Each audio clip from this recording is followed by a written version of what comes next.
advice.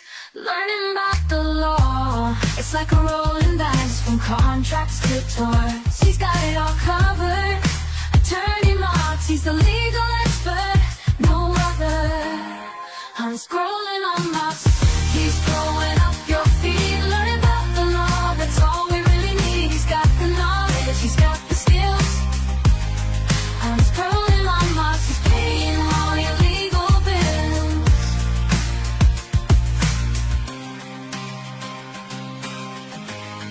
I'm scrolling on my he's paying all your legal bills. He's got the legal education, baby, yeah. He's the litigation expert. No one like the back of my hand. You got a problem, he's the lawyer on and the man. Check his post, they're full of legal advice. Learning about the law, it's like a rolling dice from contracts to torts. He's got it all covered.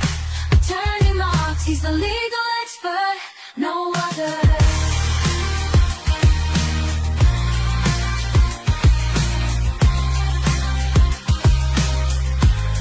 I'm scrolling on my he's paying all your legal bills.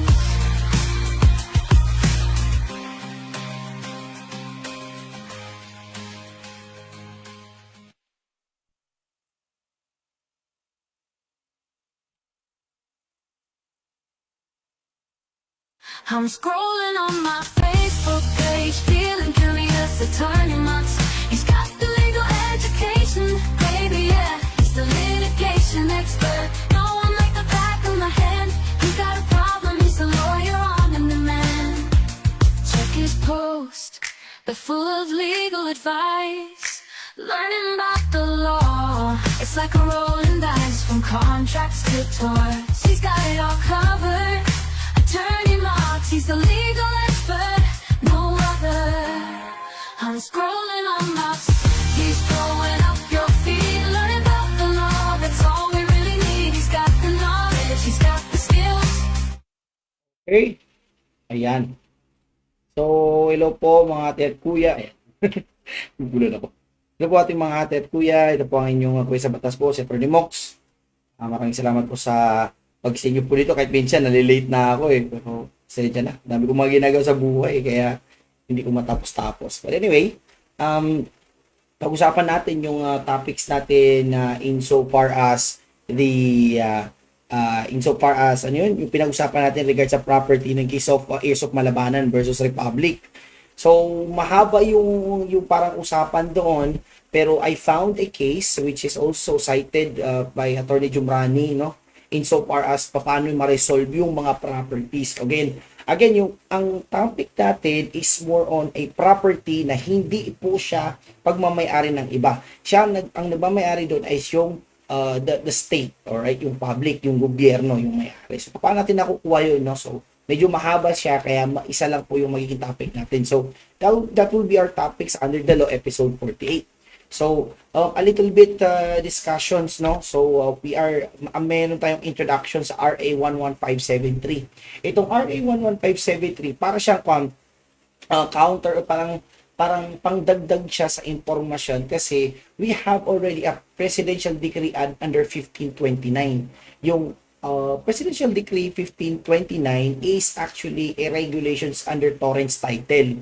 Ibig sabihin, kung ikaw ay bibili ng lupa, ang target mo is lupa na pwede mo siyang bilhin or alienable, no?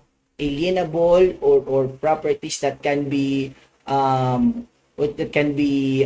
bought, okay? So hindi siya pang gobyerno, okay? Hindi siya pang gobyerno, pan lang siya talaga. Private to private siya. So bali siguro galing siya sa pamilya, galing siya sa ninuno. Property siya, it's a family. It's from an alienable land. Yun lang, para hindi kayo mahirapan.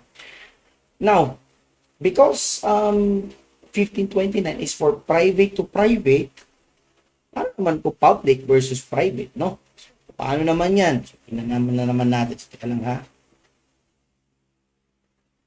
Ay, teka lang.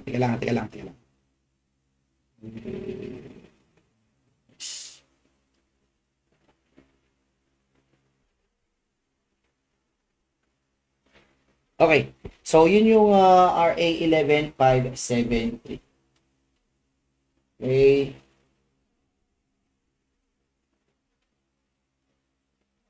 Kailangan lang ha.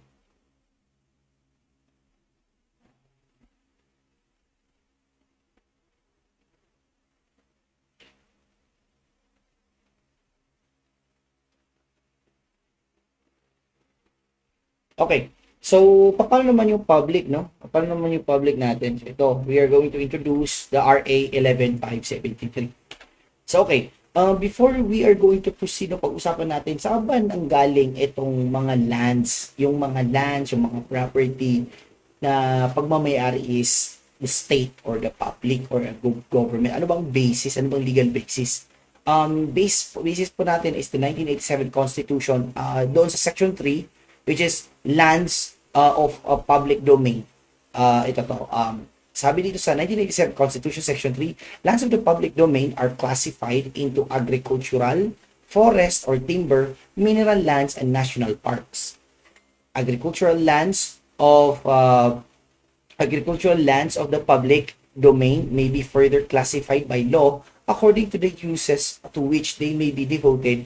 Alienable lands of the public domain shall be limited to agricultural lands. Now, to give you a better understanding dito, yung agricultural lands lang po ang pwede pong alienable, no? Pwedeng bilhin, pwedeng gawan mo ng isang o paggawa ng residential building or para sa mamamayan, agricultural lands. Ngunit yung forest, yung timber, yung mineral lands yung may mga gold, may bronze, okay, no, usually sa Palawan yan, yung narinig palagi natin. National parks. So yun po is within the context po siya na nagmamayari yung gobyerno, the state. Pero agricultural land is para sa mamamayan. Now, dito lang sa perspective natin. Ibig sabihin, maliban sa agricultural land, hindi na pwedeng magmamayari yung private ownership, no, hindi pwedeng ma-alienable yung ating mga madlang people. Now, ang next question dito is paano naman kung yung isang property na yon ay sinabi daw forest or timber or mineral lands, national park, pero before pa yun is nagmamayari na yung ninuno ng isang private person. So let's say for example, since World War II, sila na yung may-ari dyan. Di porket, kumbaga, forest land or timber land, hindi na pwede. Kasi nga, because of the 1987 Constitution, no? So, may mga property naman sa government na hindi naman ginagamit. So, we have so many discussions in so far as yung public domain. Pero, dito sa introduction ng case ng ating Republic of the Philippines petitioner versus Pasig Rizal Corporation, a 2022 case, sinight dito na merong chance na ang isang government ay isang property owned by the government maliban sa agricultural land ay pwede pa rin pong makuha po ng private person. Ayan. So maliban sa agricultural land, pwede pa rin pong makakuha ang mamamayan ng property doon sa forest or timber or mineral lands or national parks. Okay? So hindi sila lalabag doon. Ano ba 'yun? Okay. Ito yung issue. According to the case, doon sa case ng Republic versus Rizal, no? Ang itong Pasig Rizal Corporation, to give you a bit a simple context, yung Pasig Rizal is composed of a family closed company, no? A family family members ng company. Tapos yung property nila na nanggaling sa kanilang ninuno na since 1950 ay property nila yon. They're still using the property for longest time. Ang basis nila doon is PD 1529. Number 2, sabi dito is those who have acquired ownership of private lands by prescription under the provision of existing laws. Ibig sabihin dito sa prescription is yung kumbaga nag-prescribe, kumbaga sa sobrang tagal, hindi mo na pwedeng i-question yun. kasi sila na yung gumagamit ng property na yun. Walang nagdi-dispute doon, wala naman umaangkin doon. As in, malinis, no? So, yun na contention lang. But, again, take note that PD 1529 is only for alienable land. Yung property na yun ay hindi siya classified as private ownership. Public domain daw po siya. Okay, so hindi daw siya agricultural land. So syempre medyo medyo namomroblema na yung ating mga kasama because 1529 is torrent system. Paano ma-acquire yung property kung hindi naman magagamit yung PD 1529? Kasi nga, di ba, private to private. Anong mangyayari? So, of course, there is an introduction of RA 115573. Gusto kong mag-explain pa dito further sa ating PD 1529 and other provisions, pero I think parang hindi naman ata kailangan. No? Pag-usapan lang natin siguro yung main issue dito. Ang main issue is kung ang private na property or agricultural land property ay pwede mong kunin under PD 1529 regulated by torrent system, no, torrents title. Ito yun yung mga titulo sa titulo, yung parang bibili ka ng normal na deed of sale, normal yun, di ba? So, pupunta ka ng registered deeds, confirm ka, notarization, magpa-notary public ka, para makuha mo yung bahay. So, that is 1529. Now, the question again, na ulit-ulitin ko, is paano naman kung property which is under Regalian Doctrine, ibig sabihin, nagmamayari is the state or the government. Sila daw nagmamayari. Pero, ang dispute mo naman is kami ang nagmamayari kasi ang tagal-tagal na namin dala yung property na yan. Since nung time pa ni Magellan, yung aming ninuno ay sila na ang nagmamayari sa lupa nito. Ganon. Yun ang tanong ngayon. Yun ang naging introduction ng ating RA 11573, a 2021 law. So, ano yung meron dito? No? Una sa lahat, RA 11573, mag-apply siya retroactively. Bakit retroactive ang RA 11573? Please take note that general rule is walang retroactive effect ang mga laws. Always prospective effect. However, if it is a curative in nature or procedural in nature, pwede po siyang mag-retroact. Right? So, in this case, para ko ba siya yung nagpagamot doon sa isang issue na hindi ma-resolve. Alright? So, yan. Retroactive. So, isa sa mga maganda features na ating Republic Act 11573 as cited in this case, no? This case of Republic versus Rizal Court. Rizal is eto, retroactive siya. Yun ang una natin tatandaan. So, pwede kahit yung issue is since 1920, effective ang 11573. Ikalawa, applications for judicial confirmation of title filed on the basis of the old Section 14 and 14.2 of the 1559 and which remain pending before the Regional Trial Court or Court of Appeals as of September 2021 shall be resolved following the period and the manner possession required under the Section 14 beginning of September 2021 at saka yung retroactive effect niya. Ang kailangan sa pag-acquire ng isang property na accordingly owned by the state, no, or not within the commerce of man but is still owned by the public dominion, kailangan mo ng proof of open, continuous, exclusive, and notorious possession and the occupation of alienable and disposable land of the public domain not covered by existing certificates of title or patents under bona fide claim of ownership for at least 20 years. Ibig sabihin, kailangan meron kang open, continuous, exclusive, at notorious possession doon sa property for 20 years. Kailangan 20 years walang nagdi-dispute doon. 20 years kayo nagmamayari doon. 20 years wala kayong nakalaban doon. 20 years walang umaangkin doon. Sa inyo for 20 years. Tatandaan nyo yan, ha? Okay, number 3, no?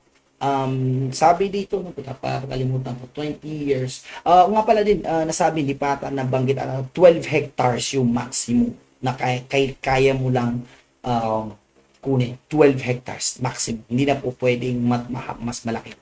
Anyway, after that, na 12 hectares, tapos retroactive effect, tapos option, open, continuous, exclusive, notorious, and occupation for 20 years dun sa property. Ito yung technicalities, no? Number 3. In the interest of substantial justice, the RTC and the Court of Appeals are hereby directed upon proper motion or motu proprio to permit the presentation of additional evidence on the land classification status based on parameters set forth in Section 7 of RA 11573. Ibig sabihin, ang masusunod po ay ito. Ito yung technicalities na ipoprove mo, isa sa mga additional evidences. Ano yung unang evidence?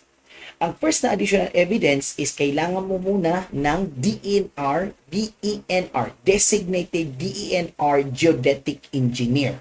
Yung geodetic engineer, siya yung magsasurvey ng land at ito ang ihahanda niya, no? Pang additional evidence bago makuha yung isang property na allegedly a public dominion. Una, states that the land subject to the application for registration has been classified as alienable and disposable land of the public domain. Alright, yun yung una muna. Number 2, bears reference to the applicable forestry administrative order, DENR administrative order, executive order, or proclamation classifying the land as such. That is self-explanatory. Number 3 indicates the number of the LC map covering the land. Para hindi kayo mahirap, usapin nyo, basta hanapin nyo ang DENR geodetic engineer, itanong nyo lahat yan. Yang binigay ko sa inyo. Basahin nyo sa letter A yan, sa letter A.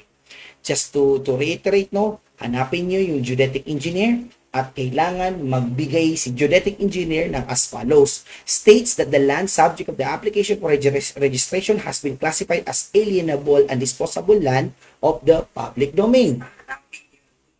Number 2, bears reference to the applicable forestry administrative order, DENR administrative order, executive order, or proclamation classifying the land as such, and indicates the LC map covering the land. Yun yung unang requirements. Letter B dito. In the absence of a copy of a relevant issuance classifying the land as alienable and disposable, the certification must additionally state. Kung baga, ibig sabihin, kung wala po yung A, sa B po tayo, no? Kailangan ng certification must additionally state, number 1, the release date of the LC map and the project number. Further, the certification must confirm that the LC map forms part of the records of NAMRIA and is precisely being used by the DENR as a land classification map. Yan, tatandaan nyo yan, ha? So, ang kailangan lang doon is the release date of the LC map and the project number. Kausapin nyo yan, yung geodetic engineer. Letter C, geodetic engineer must be presented as a witness as proper authentication or certification in accordance with the rules of court. Hindi ako nagkakamali. Under Rule 132, kailangan pa rin po ng custodial, no? The authority or the custody of such certification must be presented as witness. So, kailangan yung mag-present sa court para i-certify at i-authenticate niya na yung certification na yun ay talagang ginawa niya. So, that is actually within the purview of the rules of court. So, itong reference na to na nakikita nyo are all cited in the Public Act number 11573. So, again, to reiterate, Section 7 of the RA 11573, prove that the land is alienable and indisposable for purposes of judicial confirmation of imperfect titles filed under PD 1529, a duly signed certification by a duly designated DENR geodetic engineer that the land is part of alienable and disposable agricultural lands of the public domain is sufficient proof that the land is alienable. Said certification shall be imprinted in the approved survey plan submitted by the applicant in the land registration court.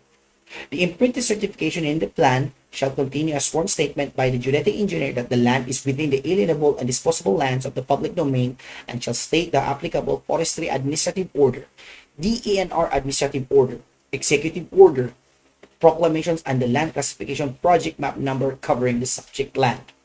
Lastly, should there be no available copy of the forestry administrative order, executive order, or proclamation, it is sufficient that the land classification, LC, map number, project number, and the date of release of indicated in the land classification map be stated in the sworn statement declaring that the said land classification map is existing in the inventory of LC map records of the National Mapping and Resource Information Authority and is being used by the DNR as land classification map. So, yun po yung kailangan nating banggitin kasi napag-usapan natin yung Airsoft Malabanan.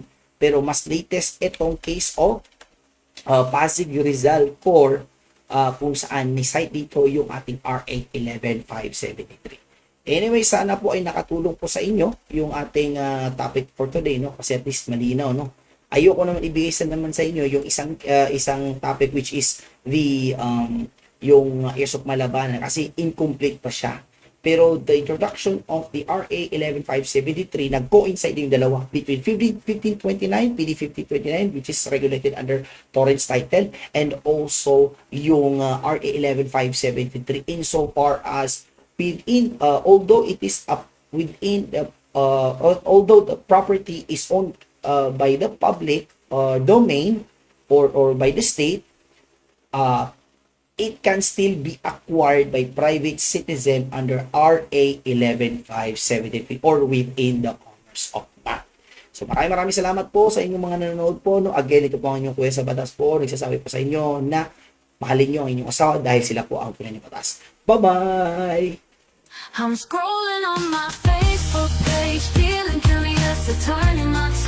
He's got the legal education, baby, yeah. He's the litigation expert. No one like the back of my hand. You got a problem, he's the lawyer on demand. Check his post, they're full of legal advice. Learning about the law, it's like a rolling dice from contracts to torts. He's got it all covered. Attorney Marks, he's the legal expert, no other. I'm scrolling on my he's blowing up your feet, learning about the law, that's all we really need. He's got the knowledge, he's got the skills. I'm scrolling on Marks, he's paying all your legal bills.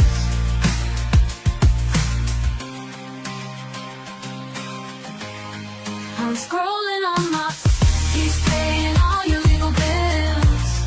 He's got the legal education, baby, yeah. He's the litigation expert. No one like the back of my hand. You got a problem, he's the lawyer on demand. Check his post, they're full of legal advice. Learning about the law, it's like a rolling dice from contracts to torts. He's got it all covered. Attorney Marks, he's the legal